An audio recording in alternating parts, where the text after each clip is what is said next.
મને આમ આદમી પાર્ટીના તાલુકાથી ટોપ લેવલના કોઈ પણ નેતામાં એ તાકાત, આવડત અને માહિતી હોય તો મને એક ગુજરાતી વતી પૂછું છું કે મને એક પ્રશ્નનો જવાબ આપે કે ગુજરાત માટે કર્યું શું, રાષ્ટ્ર માટે કર્યું શું?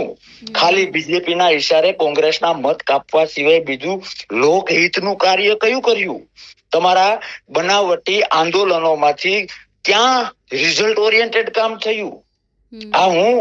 મેં પાર્ટી છોડી દીધી ને હું અત્યારે કોંગ્રેસનો સિપાહી છું એટલે નથી બોલતો.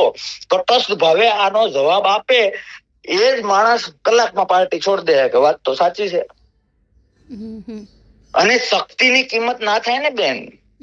તમે ઇતિહાસ જોઈ લો, બ્રહ્માંડની સ્થાપનાથી આજ સુધીનો ઇતિહાસ જોઈ લો.